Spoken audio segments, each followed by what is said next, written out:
Welcome to the first lesson in our trigonometry unit. This is an introduction, and no matter which pathway or pathways you continue on in math, so whether that's the workplace, foundations, and or pre-calculus, you will continue on with trig. And so that's kind of the neat thing about that, is that it continues in all three pathways. So the first thing we need to do is learn to recognize the sides of a right triangle. So we're kind of used to dealing with Pythagoras, where we have the sum of the squares of the sides of a right triangle is equal to the square of the hypotenuse.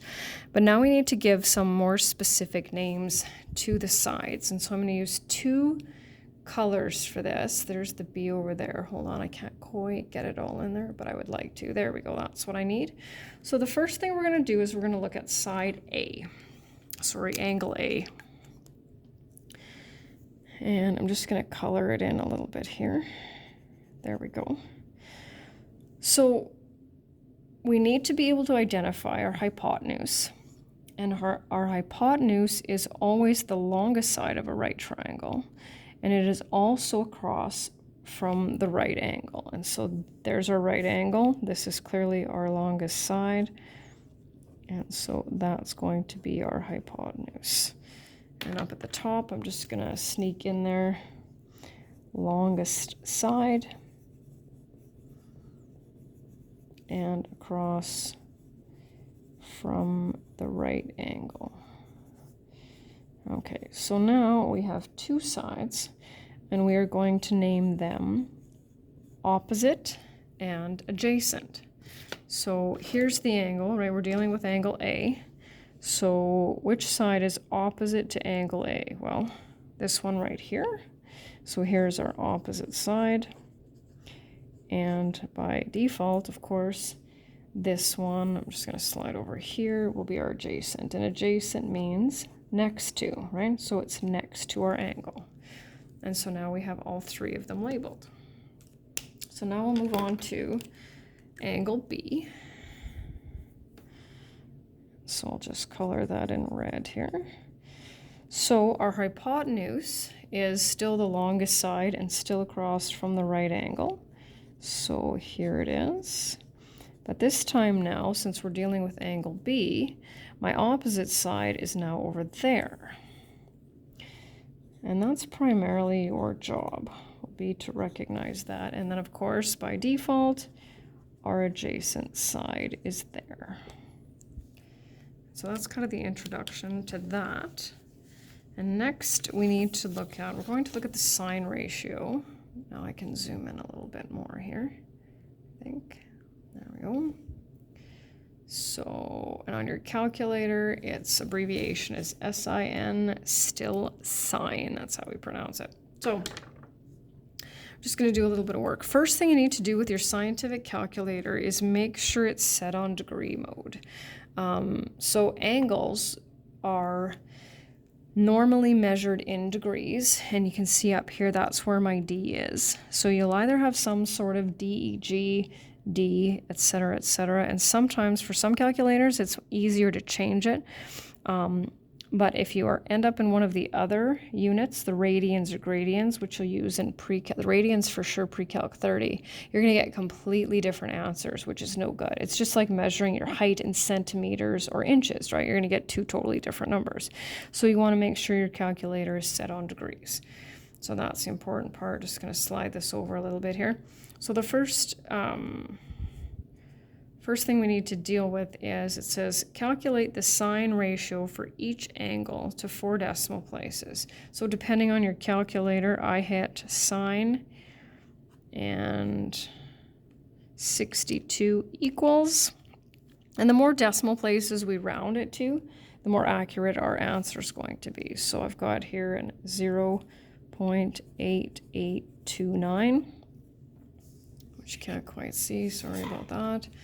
And the next one for the sine of 14, just going to back that up, is 0.2419. And so these, of course, these are ratios when we're dealing with a right triangle, and we've already done a little experiment with that as well. So we use that when we are calculating a missing side, which we'll do here very shortly. And then when you are given the sine, okay, so this is as a decimal, so you're given this now and you want to get this. This is where you need to use your shift or your second function button. So I'll just show you how mine works. So I type in 0.4362, shift, sine. That is not how I type it in at all. Shift, sine, 0.4362. And there we go. And so angles are normally measured to the nearest degree or to 1 decimal place. And so we will write angle A, it says nearest degree, equals 26 degrees. And we'll do the other one here. Shift, sine. You can see it's right above your sine button. It says sine to the -1, 7892. And then we get angle A equals 52 degrees. And we use that when we are calculating a missing angle. So in these 3 questions down here, we're going to do pretty much everything that we can with this. I'll show you all the steps, and for the quiz you'll have to show me all the steps, and then once we've kind of gotten through that, then you'll get to ease up a little bit. So here's the angle. In this case, I'm looking for this. I need to calculate the value of x, right? And so your options for the next question are going to be opposite, adjacent, or hypotenuse.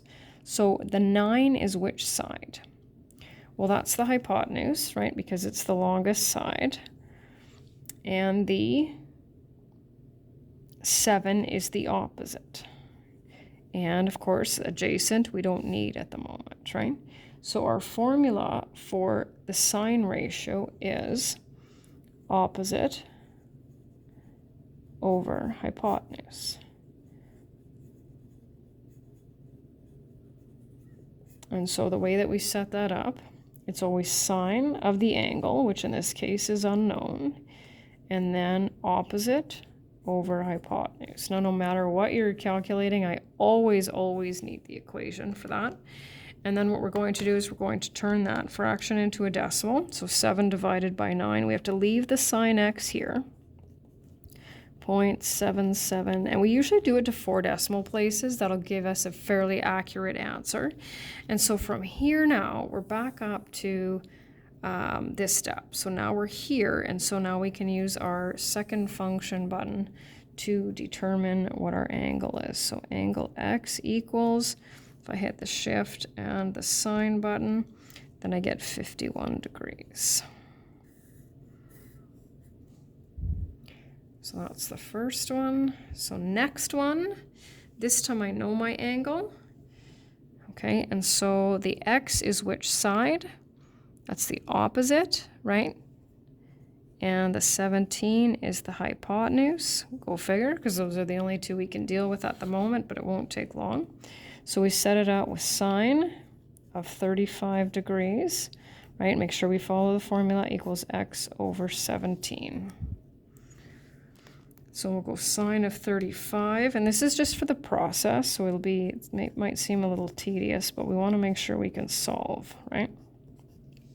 And then to get your answer, some students see this as cross multiplication, right? But we can multiply both sides by 17. That's one way to do it. Or you can just cross multiply. So times 17. And it doesn't say how many decimal places. So we'll go with 9.75. So you could do that step, or I'll actually put it in here as well, or you can go sine of 35 times 17. That's an option as well. So either or is fine. Gotta watch our units here. And so there's a little bit of reasonableness with this, right, in that we can say, okay, at least this side is not as long as that side, right, because the hypotenuse has to be the longest side. And then our last one, hopefully you can see that. So this is our 40. Here's our opposite side, right? Opposite that angle. hypotenuse. Sine of 40 equals 9 over x, right? So we'll take our sine of 40